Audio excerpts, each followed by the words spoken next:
Internets, hello you absolute lovelies. Let's talk all about Lanterns Episode 1. This is a show I have been waiting a very long time for. Not just the 2-3 years since it was announced, not just when that creative team was announced, and I adore all of the creatives behind this project, not just because I love the characters of the Green Lanterns, but because it is the type of show I enjoy most, which is a real quality, gritty, believable show that has comic book characters in it. I love when something is of absolute quality that even non-comic book fans can invest in, and then they can become comic book fans, and especially when you can do the added bonus of adding so much lore and so much of the world that comic fans love in really, really grounded and then growing more extraordinary ways. I personally love when you can do things like this, or Wonder Man, or things like Loki, that gets extraordinary and plays with incredibly high concept stuff,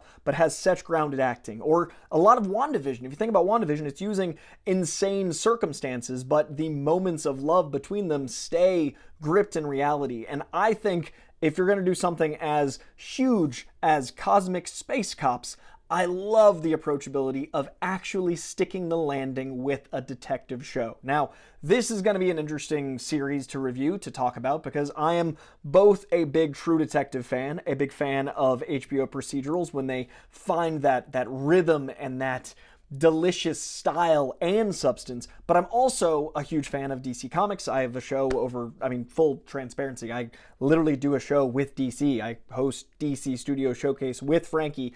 We have a show over there, and then I'm covering this at Real Rejects as well, so I'm all over the show. But in full transparency, I've been reading Green Lantern since the 90s. Like, Kyle Rayner is my gateway into the Green Lantern Corps, and what I love about Kyle Rayner is the creative Lantern. And he's the one who, his main source of power is imagination and creativity. And they're dabbling with that here, but I don't think they're going to actually steal my guy's thunder. I was a little afraid when they were developing the show with John Stewart and HAL Jordan, they'd have to make John Stewart have some Kyle Rayner-ish stuff to give him even more separation from HAL Jordan. Now, in the comics, John Stewart is very much his own man. He's very different than Hal. They're establishing that very well here. But in some of the descriptors, I was worried, like, is this going to be a way to not have Kyle down the line? I think one day we'll get our Kyle Rayner.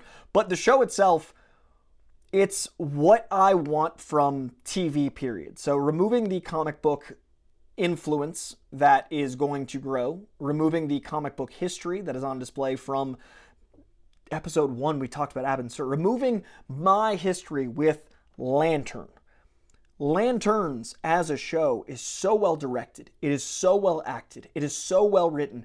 I love the chemistry between our two leads. I think that's essential. We get it from the jump. I love the mystery of John Stewart being trained for this, which mirrors some New 52 stuff, but it is so interesting that his dad knows so much about the Lantern, and he doesn't even know Hal Jordan's name when we meet him, but also he's been training this kid since before they announced Hal Jordan as the first hero. So like that mystery, that unlock, you can see the bullets as the kid grew up to not feel fear. That intrigues me. The difference between not feeling fear because of training and the person you are versus not feeling fear because you're lonely and have nothing.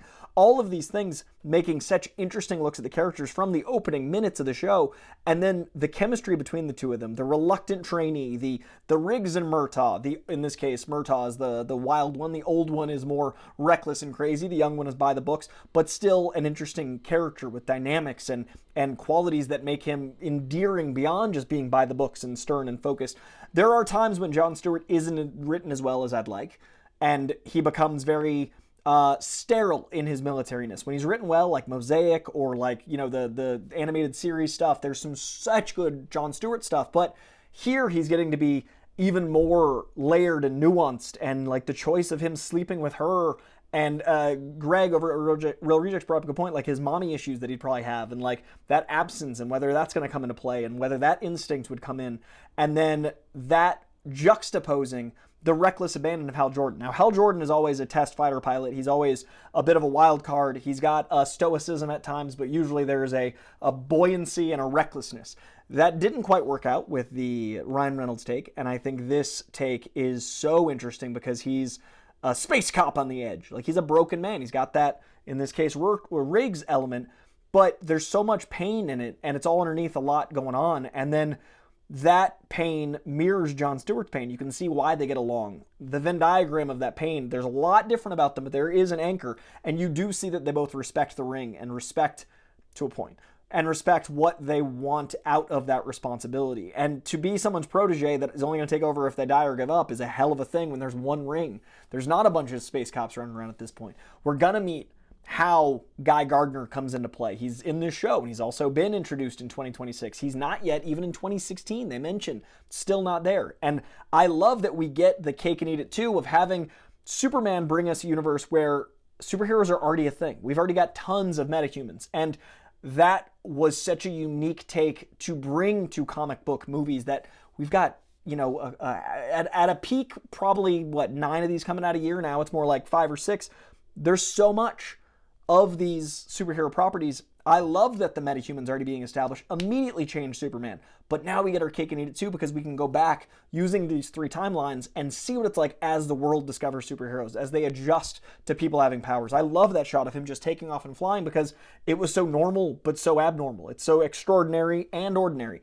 That's the difference between him and Superman. And I love that we get to explore the 96, 2016, 2026 of the evolution of what metahumans become.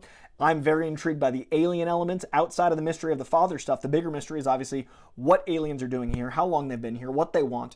This is Damon Lindelof. Damon Lindelof wrote Watchmen. That man does not pull punches. I'm very excited to see how much of the xenophobia Garrett Dillahunt's character has is purely extraterrestrial, how much it bleeds into terrestrial, how the setting affects the people, how the world being what it is post-Lantern, pre-Superman, or 2026 post-Superman, how that affects xenophobia, how that ties into Lex Luthor's fear of aliens of his own accord.